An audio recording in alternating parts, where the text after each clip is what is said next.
This is Gold Leader. We're starting our attack run. Tu l'as dit, Buffy. Et aujourd'hui, dans cette nouvelle review, on va parler d'un de mes vaisseaux préférés de l'Alliance Rebelle, certes derrière le X-Wing et l'I-Wing, mais bien devant le B-Wing, faut pas déconner quand même. C'est un des chasseurs de l'Alliance Rebelle les plus connus de la saga Star Wars, que ce soit dans l'univers étendu, ou même en Lego, carrément, ouais. Il s'agit bien sûr du Y-Wing. Alors pour parler vite fait de ce modèle, on sait juste que c'est un chasseur de type bombardier, puisqu'il peut bombarder sur des zones plutôt impressionnantes. On apprend qu'il peut paralyser des vaisseaux ennemis grâce à l'aide de son canon à ion à l'avant, donc en formation escadrille, je vous laisse imaginer ce que ça peut faire des ravages. C'est un modèle auquel on peut avoir un pilote et un droïde astromécano, et avec la forme de ses anneaux de propulsion, ça fait la forme de la lettre Y, et c'est pour ça qu'on appelle le Y-Wing. Ouais, il n'y a pas plus logique que ça après. Bref, la première apparition de ce Y-Wing dans la saga Star Wars, c'est bien sûr en 1977, dans le film Un Nouvel Espoir. On apprend donc un nouvel escadrille, à savoir l'escadron Gold, qui se bat aux côtés de l'escadron Red, ce sont des X-Wing, pendant la bataille de l'Étoile de la Mort. Après la destruction de cette terrible arme de l'Empire, seul un Y-Wing de l'escadron Gold réussit à s'en sortir avec 2 X-Wing et même un Faucon-Millenium. Et ouais, rien que ça. On n'a pas vraiment de surprise en fait, finalement. Dans l'épisode 5, on le reverra très peu, voire quasiment pas, enfin en tout cas dans mes souvenirs. Et c'est dans l'épisode 6 qu'il fera un grand retour avec surtout l'escadron Gold, dirigé par un certain Lando Calrissian pendant la bataille de la seconde Étoile de la Mort. Ce sera sans doute la dernière fois qu'on verra le Y-Wing dans les trilogies originales, car j'en doute fort qu'on ne le reverra plus dans les nouveaux films de la postologie. C'est la nouvelle trilogie, juste au cas où si vous ne savez pas. Alors certes, on a des nouveaux modèles X-Wing, mais je ne pense pas qu'on reverra les Y-Wing pour autant. Sinon après on va dire qu'il n'y a pas d'originalité, donc tu comprends, hein. Voilà. Mais c'est pendant la période de la prélogie, et notamment dans la série The Clone Wars, qu'on apprend un peu mieux sur le Y-Wing. Car en effet, pendant la guerre des clones, des Y-Wing existaient déjà, et faisaient déjà partie de la grande armée de la République.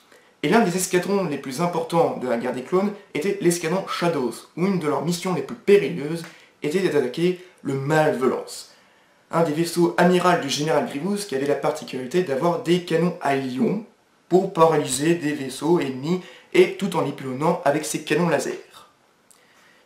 Pendant la bataille, beaucoup d'hommes furent tombés au combat, enfin dans la bataille spatiale en tout cas, mais ils réussissent tout de même à s'en sortir et à détruire les terribles armes de ce vaisseau, donc le Malvolance. Bon, avec l'aide d'Ahsoka, d'Anakin, de Plo Koon, c'était plutôt facile finalement comme mission.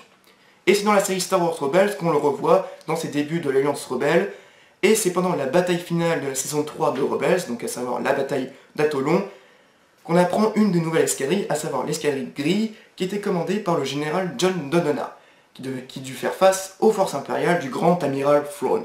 Rien que ça quand même, hein, c'est quand même badass. Et il fera un grand comeback avec l'escadron Gold, et notamment Gold Leader, alias Dodge Vander, dans Rogue One, où ils ont dû aider l'équipe Rogue One à voler les plans de l'Étoile de la Mort pendant la bataille spatiale de Scarif. Voilà. Bon, maintenant, assez de blabla inutile, on va parler de Lego quand même, ça serait quand même mieux. Et donc Lego a produit à ce jour 5 versions du Y-Wing, dont une version de The Clone Wars. Dans les 3 dernières précédentes versions qui s'étaient concentrées sur la trilogie originale, c'était surtout les versions de Gold Leader, alias Dodge Vander. Au cas où, si vous n'avez pas compris, c'est qui? Enfin, c'est en gros le chef de l'escadron Gold. Une première version était en 2002. Ouais, c'était les débuts de Lego, donc ouais, il a assez bien vieilli, mais voilà. Une version en 2007 qui rapproche les nouvelles versions qu'on a aujourd'hui, avec toujours Dodge Vander et son droïde astromécano. Une version The Clone Wars en 2009, avec Anakin, Ahsoka et R2, voilà. Une version 2012, toujours avec Dodge Vander, son droïde astromécano, et Princesse Leia en tenue de cérémonie à la fin de l'épisode 4. Oui, ça en fait une figurine assez exclusive. Et aujourd'hui, en 2017, dans une version Rogue One, c'est bien sûr celle-ci qu'on va parler. Voilà. Et donc, c'est parti pour une nouvelle review. Go! Notons aussi que Lego a sorti cette année une version du Y-Wing en Micro Fighters. Et franchement, il faut vraiment être un cas à part en manque de neurones et de chromosomes pour trouver ce Micro Fighters vraiment génial et mignon. Mais franchement. Une fois n'est pas coutume, on va bien sûr parler en premier des figurines. Eh bien, c'est parti. La première figurine est donc une figurine très exclusive, il s'agit de l'amiral Radius, qu'on peut voir juste dans Rogue One. Il fait d'office d'amiral Akbar, si ce n'est que c'est un Mon Calamarian un peu gris et blanc, ce que je trouve ça assez original. Oui, apparemment sur Mon Calamari il existe des zones polaires, donc bon, c'est comme ça. Et puis franchement c'est une très belle figurine, et on va pas se mentir, c'est probablement ma préférée du set. La deuxième figurine, elle aussi exclusive, est celle de Morov, une sorte de grosse bête poilue, probablement issue d'un croisement entre un Wampa, un Wookiee et sans doute même un ours polaire. Faut dire que cette figurine est aussi ultra détaillée, elle possède même un gros packing jack à l'arrière, et on peut également ranger son arme avec. Bah, faut dire que cette figurine elle-même tient pas en équilibre, donc... Et curieux choix de la part de Lego d'avoir mis ce personnage dans ce set, car quand on sait que Morov fait partie du groupe djihadi... Excusez-moi, je voulais dire du parti Front National... Je voulais dire du groupe Cellule Rebelle de Jeddah, dirigé par Saw Gerrera. Bah, dis donc, j'ai mal à tout, hein. Bon, bref, passons à la figurine suivante. La troisième figurine est le présumé pilote de ce Y-Wing, car en effet, encore la part maladresse de Lego, puisque les pilotes à combinaison bleue font partie de l'escadron Blue des X-Wing dans Rogue One, et non des Y-Wing, justement. Enfin aussi, il faut dire que cette figurine est déjà apparue dans le U-Wing, c'est exactement la même. Enfin bon, étant dit que je ne possède pas ce set, je peux très bien fermer les yeux sur ce point-là, sinon ça reste une sympathique figurine. Voilà. La quatrième figurine se nomme Rebel Astromech Droid. Enfin, son vrai nom exact est R2N9. Oui, je trouve ça pas très respectueux de la part de Lego de ne pas avoir mis son vrai nom. Pauvre droïde. Surtout qu'en plus celui-ci est très sympathique, avec une couleur grise, certes, mais avec un dôme transparent avec une petite couleur orange. Bref, un droïde astromécano très sympathique. Et la dernière figurine est un Stormtrooper. Alors oui, certes, une figurine banale pour certains, mais ça fait toujours plaisir d'en avoir un de plus dans son effectif armée impériale.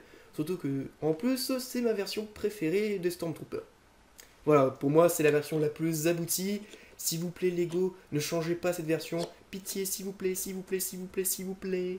Le set contient également une petite grue et un petit chariot de pot de munitions supplémentaires pour le Y-Wing, ainsi que quelques accessoires divers. Franchement, que demander plus au peuple? Ah, un Y-Wing? Bah 2 secondes, j'y viens. C'est trop demandé de patienter? Je me calme, je me calme. Bref, passons à la bête en elle-même.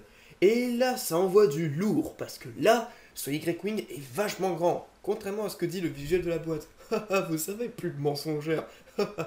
Enfin bref, là pour vous dire que ce Y-Wing est vachement détaillé. Et là, je peux surtout féliciter Lego pour l'arrière qui est ultra détaillé. C'est pas tous les jours qu'on félicite Lego, hein, quand même. Hein.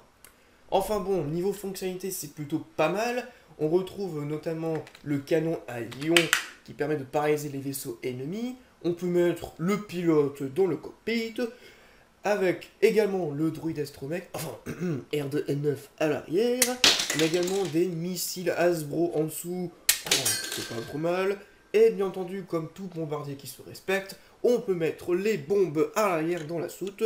Et avec une simple manivette noire qu'on peut tourner, on peut larguer les bombes à une distance correcte. Voilà, après vous attendez pas non plus quelque chose d'extraordinaire. Et en plus, ce set contient également des pieds d'atterrissage, ce qui rend vachement réaliste. Ouais, pas tous les jours non plus qu'on félicite le travail de Lego, hein, je vous dis comme ça juste. Enfin voilà, c'est un très bon set. Et pour conclure cette review, à chaque fois, on va s'attaquer avec la boîte, qui, contrairement au fantôme, a une très grande taille et justifie bien le modèle en lui-même. Ouais, des fois, Lego fait des bonnes choses, hein. Des fois ça arrive. Voilà, donc on a toujours un visuel plutôt sympathique à voir avec le Y-Wing, avec le nom de la référence et bien entendu le nom, ainsi que les figurines déjà présentes, ainsi qu'encore le packing jack de cette année du Death Troopers. Et à l'arrière, on peut toujours retrouver les fonctionnalités du set, déjà bien entendu évoquées dans la review. Voilà, tout ça pour 77 €. Ça fait un peu cher, mais au moins ça valait le coup de l'acheter. Ouais, comme quoi aussi, hein, ça vaut le coup des fois. Et voilà, cette vidéo est terminée. Si tu as aimé la vidéo, tu peux mettre un like si tu as envie, et puis ça me ferait plaisir. Si tu as envie de soutenir plus ma chaîne, tu peux t'abonner sur le s'abonnement qui apparaît là. En tout cas, ça ferait également plaisir, et si tu veux également me suivre ailleurs, tu peux me trouver sur Twitter, sur Google+, et même sur Skype, tout ça sera dans la description. Et puis voilà. Et puis, je vous dis à bientôt pour de prochaines vidéos. Allez, salut tout le monde!